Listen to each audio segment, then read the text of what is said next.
what you're currently looking at is it's a page I give out to my players when they play a spellcaster, a mage, not clerics. Clerics actually get something a little bit different. Um, this is what is in their book up top, and or one book. And this down here are spells currently in their memory, and I even left a space for cantrips or scrolls. And of course, you want to write down as a player what level these scrolls are written at. It doesn't matter what they are when they cast those, it matters what wizard wrote them and what level that wizard was.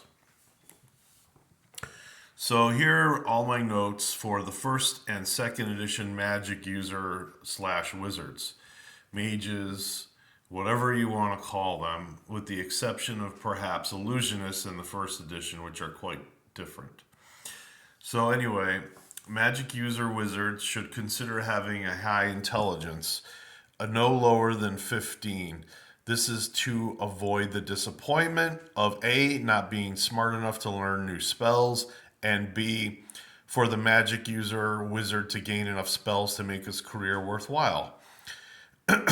If your character has less than 15 in this ability score, intelligence, you should probably multi-class or dual class.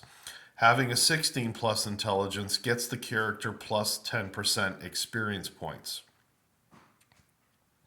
Magic user wizards may never wear armor while casting spells. Not even elves can do this. There's a couple places in the first edition player's handbook that states that some elves can, but it clearly states elsewhere that no armor can be worn while casting spells. So, no. Wizards can learn no check involved to make spell scrolls when they reach 7th level. They might do this for several reasons: to sell, to take on an adventure where they know they might need the same spell multiple times, etc. Wizards can transcribe any spell that he or she has learned, that's the key word there, learned, into a main spellbook or a traveling spellbook. If purchasing a spell on a spell page, the wizard can also sew the page into his main or traveling spellbook. Protection scrolls can be made at 11th or higher levels, depending on what they do. These scrolls are very complex and need a combination of spells and inks to complete. Potions can be made at 7th level or possibly lower with the help of an alchemist or done by the wizard himself once reaching 11th level or possibly lower. I've got a few things as far as helpers, traits, whatever, that lower the level for making such things. But usually it requires a lot of money, possibly building a place of your own and buying equipment, which is not cheap. Magic items can begun to be crafted at 11th level. They require a long process, jewelers, craftsmen, and the like, of manufacture, trial and error, and lots of money. This process will also drain some experience points from the wizard in its final creation or construction. Mages, wizards, illusionists, magic users may learn a single strange language not normally offered to other classes of characters. Two will be randomly rolled, and the player will choose one for his mage character. He can also decide to refuse both. Note that there are differences from some first and second edition spells. Please note with the spell what version your character happens to prefer. Your initial spellbook might look like this. Spells in my spellbook: Read Magic, first edition; Detect Magic first, Magic Missile first, Wizard Mark, second edition. Tensor's Floating Disc, second edition. Feathers Fall, second edition. Identify, first edition. Grease, second edition, and so on and so forth. Note that wizards cannot learn any first edition illusionist spells at all, for the illusionist is a different class altogether. Refer to Unearthed Arcana when it comes to getting any illusionary spells, page 30 and 31 to be exact. For example, illusionists may obtain audible glamour and phantasmal force at first level, while the mage, wizard, magic user must wait until second level to get audible glamour and third level to get phantasmal force. I know the second edition spells listing say otherwise, but we will always refer to the first edition spells listing firstly.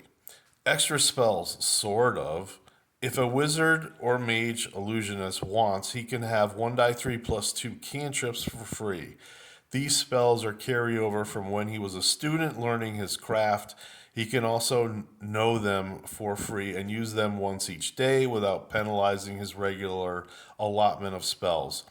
That is, they can be used once per day and not affect any of the character's first through ninth level spells when being memorized.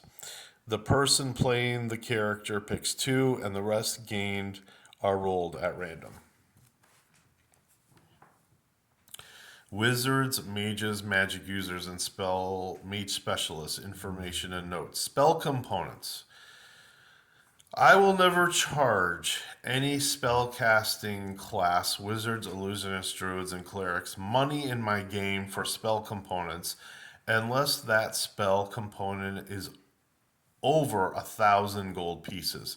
High level spells like Shape Change and Succor need 5,000 gold in gemstones to be cast. Keep this in mind when choosing to buy or researching spells. One of the main issues with this, I believe, was Stone Skin, which needs diamond dust to do it.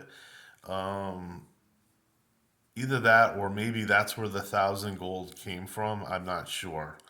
But yeah, like if you're casting a spell that needs lots of money to be cast, then guess what? You better have those items on hand yourself. Otherwise, you're not casting that spell.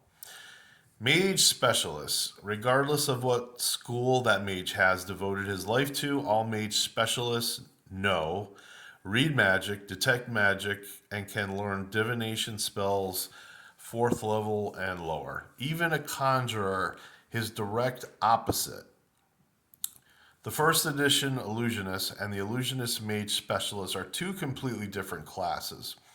First edition player's handbook and Unearthed Arcana. Second edition illusionist wizard specialist can select spells from the second edition player's handbook and other second edition publications. They are blocked from using necromancy, evocation, invocation, and abjuration spells and magic items.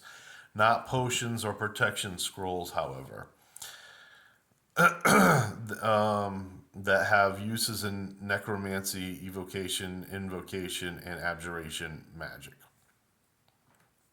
With the exception of the illusionist mage specialist, all mage specialists can choose first or second edition spells of their preference. Some of the first edition spells are worded incorrectly or are crap.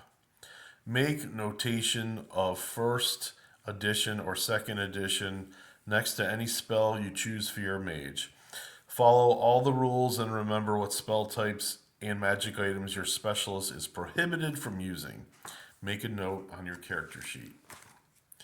And that's essentially it. I've got some rules on spell casting, or I should say questions and answers, whatever. We'll cover that another time, but hey, enjoy the evening. I'm trying to get through this cold. See you around.